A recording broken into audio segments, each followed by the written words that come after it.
प्यारे बच्चों, आप लोग को ईडू ग्लोबल 90 में स्वागत है। पिछले क्लास में मैंने राज्यपाल से संबंधित भाग 1 डाला था, आप लोग देखे होंगे। बहुत सा बच्चे का अच्छा व्यू आया है, देखते हैं आप लोग, बहुत खुशी होती है। दोस्तों, राज्यपाल से संबंधित मैंने पहला वीडियो बनाया था। मैंने राज्यपाल से संबंधित जितना भी फैक्ट था भाग 1 में डाला था, और जो अब दूसरा जो है ना, राज्यपाल की शक्ति के बारे में मुझे अध्ययन करना है। राज्यपाल का जो महत्वपूर्ण काम होता है राज्य में, उसके बारे में अभी देखना है। आशा करते हैं आप लोग देख रहे होंगे, अच्छा लग रहा होगा। थोड़ा कमेंट कीजिए, लाइक कीजिए, सब्सक्राइब कीजिए, वॉच कीजिए, और जितने भी आप लोगों के व्हाट्सएप फेसबुक ग्रुप है उसमें इस वीडियो को डालिए। जिससे क्या होगा, जो बच्चे भारतीय राज्य व्यवस्था और संविधान से संबंधित जानना चाहेगा ना, उसको आसानी रूप से आपके माध्यम से मिल जाएगा। साथ साथ जो राज्यपाल के बारे में जो फैक्ट होता है वो भी जान जाएगा। आइए दोस्तों, आगे चलते हैं। आइए, राज्यपाल government of the Indian state जो होते हैं, यानी जिस तरह से राष्ट्रपति देश के सर्वोच्च पद होते हैं ना, उसी तरह से राज्यपाल भी संबंधित राज्य के एक सर्वोच्च पद होते हैं संवैधानिक रूप से। जितने भी राज्य का जो भी काम होता है ना, वो राज्यपाल के नाम होता है। तो आइए, इसका भाग 2 है राज्यपाल की कार्यपालिका शक्ति। मैंने इससे पहले पिछले वीडियो में मैं विधायिका शक्ति के बारे में चर्चा किया था। आज मेरा है राज्यपाल का कार्यपालिका शक्ति। राज्यपाल का कार्य में हमारे बिहार के या किसी भी राज्य का जो कार्य व्यवस्था होता है उसमें राज्यपाल का क्या योगदान होती है, उसके बारे में चर्चा करना था। आइए, मुख्यमंत्री को पूछा जाता है, मुख्यमंत्री को नियुक्ति कौन करता है, तो वह राज्यपाल होता है। जब विधान मंडल में जो बहुमत दल के नेता होते हैं ना, उनको राज्यपाल नियुक्त करते हैं मुख्यमंत्री के पद पे। तो आइए, मुख्यमंत्री को नियुक्ति कौन करता है, तो राज्यपाल करता है। मगर चुनता कौन है, तो जनता के द्वारा ये चुना जाता है प्रत्यक्ष रूप से।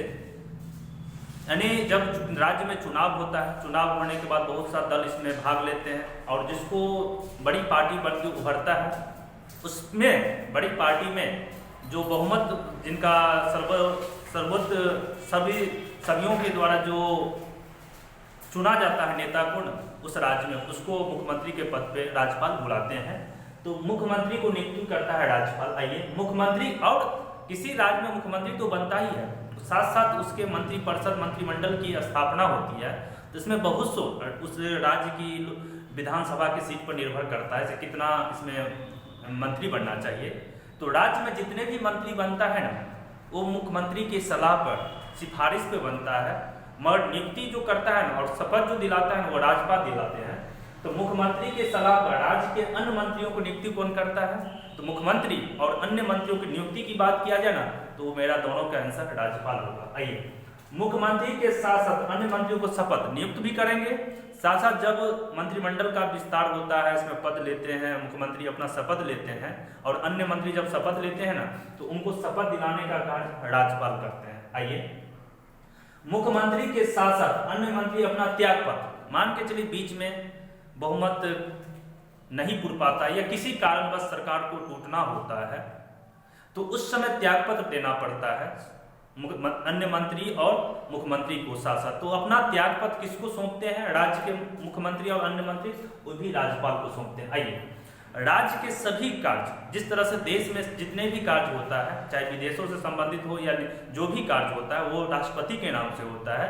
उसी तरह से हमारे देश के 2800 राज्य में जितने भी राज्य से संबंधित कार्य होगा संवैधानिक रूप से, वो टोटल का टोटल राज्यपाल के नाम संपन्न होता है। तो राज्य में सभी संवैधानिक कार्य किसके नाम पर संपन्न होता है, तो वह राज्यपाल होता है। आइए दोस्तों, आगे चलते हैं। राज्य में जितने भी महत्वपूर्ण पद है, जैसे बिहार राज्य लोक सेवा आयोग या राज्य लोक सेवा आयोग, बीपीएससी होता है, जेपीएससी होता है, उसकी जो अध्यक्ष होता है और उसके सदस्य होते हैं। साथ साथ हमारे राज्य में जिस तरह से देश में बहुत सा आयोग होता है, उसी तरह से राज्य में भी SC, ST, OBC, पिछड़ा महिला आयोग होता है। उसके जो सदस्य होते हैं और उसका जो अध्यक्ष होते हैं, उसकी भी नियुक्ति जो है ना, मुख्यमंत्री के परामर्श पे राज्यपाल करते हैं। जैसे राज्य निर्वाचन आयोग हुआ, उसकी भी जो सदस्य होते हैं और उसका जो अध्यक्ष होते हैं, उसकी भी नियुक्ति राज्यपाल करते हैं, मगर मुख्यमंत्री के परामर्श पर। यही चीज को लिखा गया है, राज्य लोक सेवा आयोग का अध्यक्ष एवं सदस्य, राज्य निर्वाचन आयोग एवं सदस्य का अध्यक्ष एवं सदस्य, SC ST एवं पिछड़ा एवं अन्य राज्य आयोग की सदस्य की नियुक्ति मुख्यमंत्री के परामर्श पे कौन करता है? तो राज्यपाल करता है। आइए अब हम लोग जानते हैं किसी भी राज्य में हाईकोर्ट होता है तो उसमें न्यायाधीश होते हैं, मुख्य न्यायाधीश होते हैं, तो उसकी नियुक्ति की बात किया जाए तो राष्ट्रपति करते हैं। बट जब नियुक्ति तो राष्ट्रपति करते हैं, बट उस राज्य में जाने के बाद जो शपथ दिलाने का जो कार्य करते हैं, जैसे मान के चलिए बिहार है, तो बिहार में पटना हाईकोर्ट है, तो उसमें जो भी मुख्य न्यायाधीश होंगे या न्यायाधीश होंगे राष्ट्रपति के द्वारा जो यहाँ भेजा जाएगा, तो उसकी जो शपथ दिलाने का जो कार्य होगा ना, वो राज्यपाल के द्वारा होगा। तो राज्य के, ऐसा नहीं मैं बिहार का हूँ तो बिहार राज्य की बात कर रहा हूँ, उत्तर प्रदेश के होंगे तो उत्तर प्रदेश के जो हाईकोर्ट होगा उसके जो मुख्य न्यायाधीश होंगे और अन्य न्यायाधीश होंगे, कोई बच्चे झारखंड से देख रहे होंगे, कोई बच्चे राजस्थान से देख रहे होंगे, तो उसका जो सर्वोच्च उच्च न्यायालय होगा उसका जो मुख्य न्यायाधीश और अन्य न्यायाधीश होंगे ना, ये टोटल का टोटल उस राज्य के जो राज्यपाल होंगे वो दिलाएंगे। तो राज्य के उच्च न्यायालय के मुख्य न्यायाधीश एवं अन्य न्यायाधीश को शपथ दिलाते हैं राज्यपाल, नियुक्ति करते हैं राष्ट्रपति, और उस राज्य के जो न्यायाधीश होते हैं, मुख्य न्यायाधीश और अन्य न्यायाधीश, इसको हटाने का कार्य राज्यपाल नहीं करेंगे।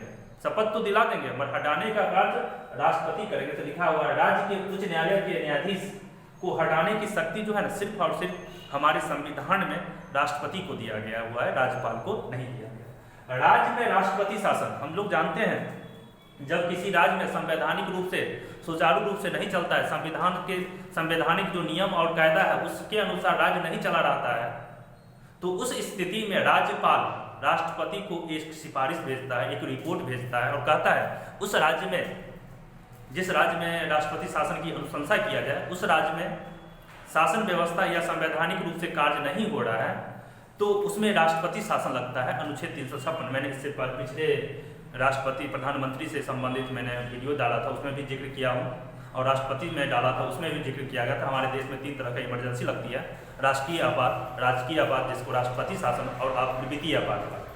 तो राज्य में राष्ट्रपति शासन किसके रिपोर्ट पर लगता है? तो राज्यपाल। उस राज्य के राज्यपाल राष्ट्रपति को रिपोर्ट भेजते हैं, सिफारिश करते हैं, परामर्श देते हैं। सो उस राज्य में संवैधानिक रूप से काम नहीं हो रहा है तो वहाँ पे राज्यपाल राष्ट्रपति शासन लगाता है। आगे आते हैं वित्तीय अधिकार। अब वित्तीय अधिकार का मतलब होता है पैसा से लेन देन, धन विधेयक, वित्त विधेयक की बात करते हैं। तो चलिए, राज्य के वित्त मंत्री के माध्यम से विधानमंडल में प्रत्येक साल बजट प्रस्तुत करते हैं। वित्त आयोग की अनुशंसा पर इनकी सहमति आवश्यक है। राज्यपाल की अनुमति से राज्य का धन विधेयक और वित्त विधेयक विधानमंडल में प्रस्तुत करते हैं। तो देखिए, देश में जिस तरह से देश में राष्ट्रपति के द्वारा वित्त विधेयक और धन विधेयक को संसद में पेश करने से पहले राष्ट्रपति का निर्णय सहमति आवश्यक है। उसी तरह से किसी भी राज्य में यदि वित्त बजट पास करना होगा या इस तरह से धन विधेयक पास करना होगा, वित्त विधेयक पास करना होगा, विधानमंडल में प्रस्तुत करना होगा, इससे पहले वित्त मंत्री को राज्यपाल से सहमति लेना आवश्यक होगा। इसी को लिखा हुआ है, राज्य के वित्त मंत्री के माध्यम से ही विधानमंडल में प्रत्येक साल बजट प्रस्तुत करते हैं। बजट दोस्तों एक बात होता है, बजट हम लोग सुनते हैं हर एक साल बजट पास होता है फरवरी मार्च में।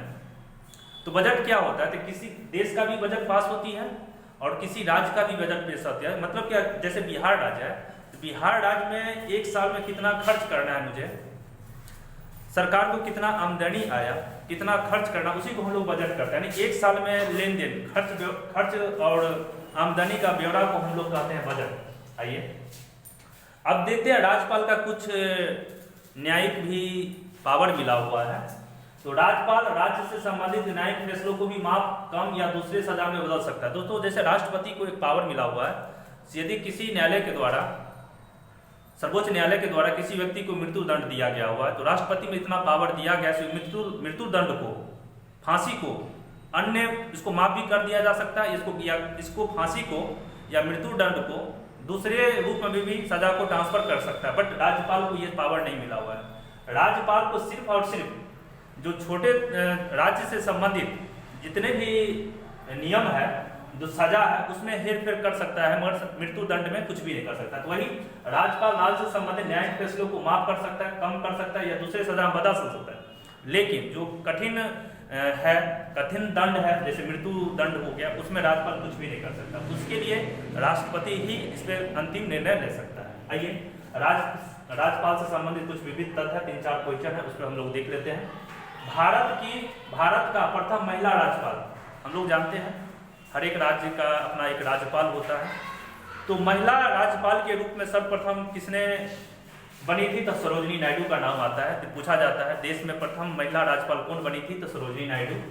दोस्तों आप लोग को एक क्वेश्चन बताना है कमेंट बॉक्स में, जब आप वीडियो देख रहे होंगे तो बताना है सरोजिनी नायडू जो राज्यपाल बनी थी किस राज्य की बनी थी? प्रथम तो है, मगर किस राज्य की बनी थी वो आपको बताना है कमेंट बॉक्स में। आइए बिहार के संदर्भ में हम लोग देखते हैं, तो बिहार का प्रथम राज्यपाल जयराम दास दौलतराम। हमारे देश में जब भारत स्वतंत्र हुआ और संविधान लागू हुआ था, तो राज्यपाल का पद का जो इस चीज का जिक्र किया गया था, तो हमारे देश में प्रथम राज्यपाल के रूप में, हमारे देश नहीं राज्य में, बिहार राज्य में, हमारे बिहार का प्रथम राज्यपाल के रूप में ना जयराम दास दौलतराम को बनाया गया था। आइए वर्तमान की बात करते हैं हम, जब जिस तरह से आज 17 दिसंबर 2020 है, उस दिन की जो बात करते हैं, तो बिहार का जो वर्तमान राज्यपाल है वो फागू चौहान जी है। चलिए एक बहुत ही इंपॉर्टेंट है, जिस तरह से हम लोग जानते हैं भारत की प्रथम महिला के रूप में सरोजिनी नायडू थे, तो उनकी पुत्री पद्मा नायडू, पूरे भारत में सिर्फ एक ही माँ और पुत्री है जो राज्यपाल बनी थी। तो ये बहुत महत्वपूर्ण क्वेश्चन है। श्रीमती सरोजिनी नायडू